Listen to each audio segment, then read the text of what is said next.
Random motivation spikes. We've all had them out of nowhere. You'll be in your room, midnight, all of a sudden you want to get a six pack. You're hitting crunches, you're hitting planks for no reason, just because that motivation hit you. You'll then set your alarm for 6 a.m., 5 a.m., thinking I'm going to wake up, go for a run, go do this, productivity, that. And then the alarm hits and you snooze that thing, so you realize you don't really want it that bad. And you might start to ask, look in the mirror and be like, why does my motivation run out? Why can't I stay constantly motivated? Why can't I continue to push for what I want? So this video right here, we're going to answer that. We're going to dig into all of it. I feel like the easiest way to describe the problem with motivation is a little cliche, okay? Is that it's discipline, not motivation, that wins you the race. Motivation will always be a fleeting feeling, because anyone who's successful, you can ask them. Athlete, musician, billionaire, millionaire, it always is the fact that you're never going to be motivated 24/7. It's the discipline that is finding ways to love doing the things that you hate, finding the ways to, even if you don't love it, just continuing to push through and fight against your own mind to consistently do it no matter what. But that's just too simple. That's just too cliche almost. I want you to think of your goal. I want you to think of your journey. Your dream is a marathon. You always hear that life's a marathon, whatever. I'm not talking about that right there. Just hear me out here. It's a marathon, because when you start going for your dream, when you start going for your goal, you look to your left, you got people there, other runners. You look to your right, you got other runners, other people. Look in front of you, look behind you. All you see is people all around you. People trying to do the same exact thing that you are, which is accomplish the marathon. They might be your friends. They might be your peers. They might be people that are in a class for the exact same reason you're there. For example, weight loss. You might be in a weight loss class, weight loss community, and everyone around you is all there for weight loss. And just how we are as humans, we really rely on feedback, whether it's positive feedback in terms of being built up, or I like to call it almost competitive feedback, because that's kind of how I'm wired right there. If I see people around me, I just want to beat them. I don't know why that is right there. It could just be the way I am, but it's just naturally I'm inclined to healthy competitions. I like to push people to make myself better. Iron sharpens iron, okay? So we're competing to make each other better, not because of beef, but just that's how we're wired. But what happens in a marathon though, okay? The starting gun goes off, boom, everyone starts running. But the problem here is everyone's running at their own pace. You might be running at 8 minutes a mile. The person to the right of you might be running at 10 minutes a mile. The person in front of you might be running at 6 minutes a mile. So now just in that short, hour, 2 hours that goes by, everyone now is minutes apart, minutes separated away from being where they were in the beginning. And so you start to see, imagine that right there on a grander scale. 2 hours go by, 3 hours go by. Then it hits you in your vision is that you're all alone, because the hours have gone by, the paces have set everyone away from each other. You look to your left, there's nobody. You look to your right, there's nobody. You look in front of you, there's nobody. You look behind you, there's nobody. It is simply you. And the question becomes, do you have it in you?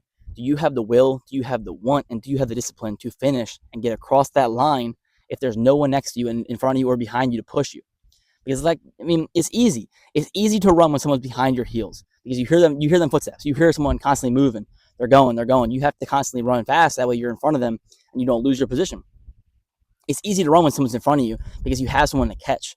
So even if your pace is 8 minutes, if they're running at 7:30, best believe you can speed your pace up just to catch them. And then finally, it's easy to run when you have someone to the left or right of you, because you guys are running as a tandem. You're a team out here. You're building, you try to slow down. They're like, no, you got to keep pushing. They try to slow down. You're like, no, you got to keep pushing. But when you lose everyone, when it is you all alone in this race, and it is hot, it is hard, the last thing your brain and body wants to do is finish this race. And that becomes the question right here is, was the reason that you started the race, was the reason you were able to succeed in the beginning, was it because you were reliant on them?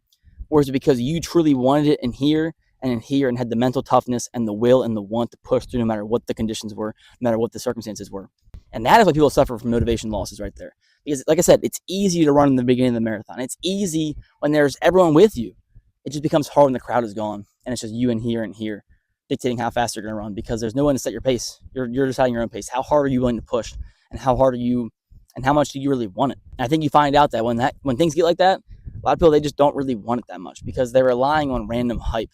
They're relying on random motivation. And that stuff is never consistent. It's never prevalent. It will always die and it will always falter. But the discipline, the want for it, that will always be there. The boring consistency, that's the thing. Consistency might not always be fun.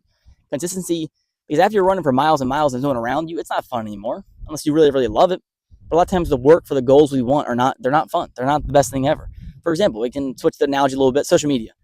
In the beginning, when you post a video, say you get a few thousand views, it feels great. It's ecstatic. And I guess what happens, you post the next video, 200 views. Post the next video, 200 views. Post the next video, 200 views. It's just constantly going like that over and over again. So then it becomes simple. If you were only relying on the random motivation, the random hype, you'll never make it. Because eventually you'll have a streak where those 1,000 view videos will falter. It won't happen anymore. So the only ones who can stick around, the only ones who can stay, are the ones who will consistently post no matter how many views they're getting. And it's just like the marathon. The question is, will you stop running when no one's around you? Will you stop running when it's only up to you to dictate your own pace? Because truly, it's the will and it's the discipline and it's the boring consistency that pushes you to that finish line. Not the random motivation, not the hype up from people around you, because they won't always be there. They will falter. They will fall back or they will push ahead of you, and it'll be just you, nobody around you, all just by yourself, deciding how fast will you run and will you even finish the race in the first place. For a lot of us, we're doing it for validation. We're doing it for approval. We're doing it for the admiration of others. So the cost of failure is nothing when it's not seen. When there's no one in the race to see you fall off, when there's no one in the race to see you get disqualified or pull out of the race, it means nothing. Because a lot of us are never really doing it for ourselves. And that's the question right there. This whole video right here is just pulling out all the reasons why maybe your motivation is dying. Because maybe you were never really doing it for yourself anyway. Maybe you're always doing it to impress that girl or impress that guy or finally make your parents think you're somebody. And there's a lot of times those reasons right there, they'll be gone. Once those people that that you're doing it for, once they're gone, where's your reason? Where's your motive? Where's your want? If you're tired of the random motivation fall-offs and you truly want this, and you look in the mirror and ask yourself the hard questions. How bad do you really want it? That's the first question. Like, is it something that you're willing to dedicate hours, weeks, months, years to? Do you really want it yourself? Like, are you doing it for you or are you doing it for others? And then finally, 3 right here. Can you just commit to pushing through no matter what's happening, no matter how much the views are, no matter how many views you're getting, no matter how many dollars you're making, no matter how much success you're seeing? Because in the beginning, it's blind effort. In a marathon of 26.8 miles, I think, then first few miles mean nothing. You cannot see the finish line at all. If you did an aerial view of that right there, all you see is people running. You don't know where they're running to. You don't know why they're running. You don't know where the finish line is, and they don't know either. It's the same way with your journey right here. You don't know when enough is enough. You don't know when the success comes. The question is, can you just dedicate to push through? I don't care how hot it is. I don't care how hard the road is to run on. I don't care if you're not even running on the road anymore. I don't care if your feet hurt, your body hurts, your brain doesn't want to, you want to quit, you want water. Because if any of those factors stop you from going what you want to do, then you clearly don't want to do it that bad. These people that truly want something, that really feel it and hear and truly just dedicate everything to take it, to want it, they're not asking questions. They're not even in their mind doubting. And if they are doubting, they're silencing it quickly. They're silencing it with the boring consistency, the constant step, left foot, right foot, left foot, right foot. This is a single step multiplied thousands of times that get you there. But in the grand scheme of things, you might think that one step means nothing. But if you don't take that first step and take that second step and take that third step, you'll never make it. You have to just dedicate to continuously push through over and over again. So don't rely on a random system of motivation or just huge spikes of hype and excitement. No, lock in, dedicate, find out how bad you want it, find some kind of reason, find some kind of why, and just have the boring consistency, no matter what it means, no matter what it entails. Just push through it every single day. Learn discipline. Discipline means that no matter how bad it feels, no matter how hard it is, no matter how tired you are, no matter how hungry you are, you fight through and you push it, because the end goal is greater than any single amount of struggle that you could possibly go through, because you know once you make it there, it will always be worth it. And the ones that have that vision, the ones that have that belief will make it. And they don't need the random motivation. The question is, can you become one of those individuals? And the answer always is yes. But you have to realize it, assess it, want it, and make that change. Make that change today. Rooting for you guys out here. Drop a like if you like the video. Subscribe. I got plenty of videos always coming out. Want the best for you. I'll see you.